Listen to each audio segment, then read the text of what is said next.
جس کے لیے 4 سال سے بیچارہ کوشش کر رہا ہے، اللہ آسان کرے، اللہ تبارک و تعالیٰ اس کی مشکلات حل کرے، اس کو کہیں کہ 2 رکعت پڑھ کے، کیونکہ حضور کا حکم ہے اور قرآن کا بھی حکم ہے، وَاسْتَعِینُوا بِالصَّبْرِ وَالصَّلَاۃِ، جب مشکل آئے تو نماز سے مدد کرو، 2 رکعت پڑھ کے صلاۃ الحاجہ اللہ سے دعا مانگے اور پھر اٹھتے بیٹھتے حسبنا اللہ ونعم الوکیل حسبنا اللہ پڑھتا رہے۔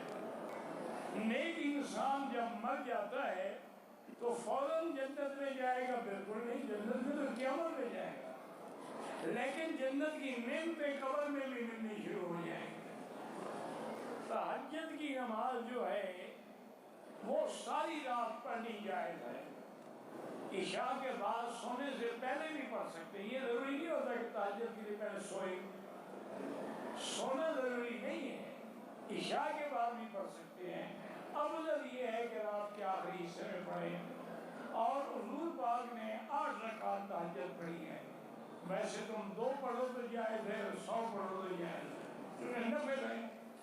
مجھے پتا تھا کہ میں جھوٹی قسم کھا رہا ہوں، لیکن پھر بھی میں نے کھا لی، تو توبہ کرو، استغفار کرو، خیرات کرو۔ شادی میں اگر رکاوٹ ہے 3 دفعہ سورۃ الرحمن روزانہ پڑھ کے دعا کیا کرو۔ جو صحابہ پہ بہتان باندھے یا گالیاں دے وہ کافر ہے۔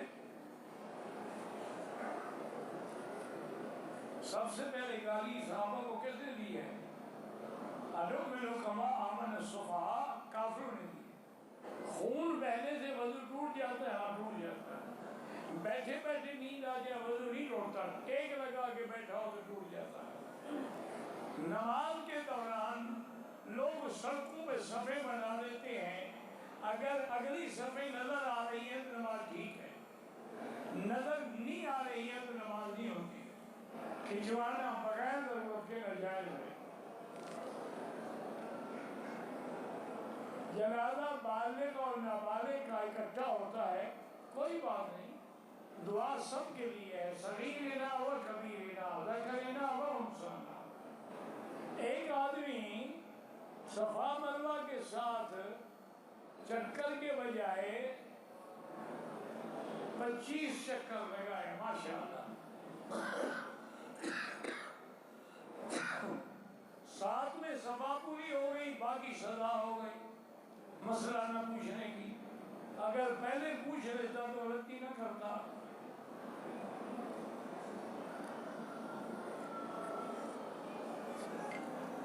اللہم صلی علی سیدنا محمد وعلی آل سیدنا محمد وبارک وسلم۔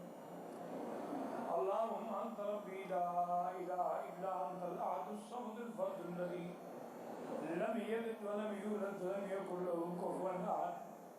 لا الہ الا اللہ العلیم العظیم، لا الہ الا اللہ رب العرش العظیم، لا الہ الا اللہ رب السماوات رب الارض رب العرش الکریم۔ اللہم انا نسألک موجبات رحمتک وعزائم مغفرتک والسلامۃ عن کل اسم والغنیمۃ عن کل بر۔ اللہم لا تدع لنا ذنبا الا غفرته ولا ہما الا فرجته ولا عیبا الا سترته ولا کربا الا نفسته ولا ضالا الا هديته ولا فسادا الا اصلحته ولا مريضا الا شافيته ولا ميتا الا رحمته ولا حيا الا هديته ولا حاجة من حوائج الدنيا والآخرة الا قضيتها ويسرتها يا ارحم الراحمين۔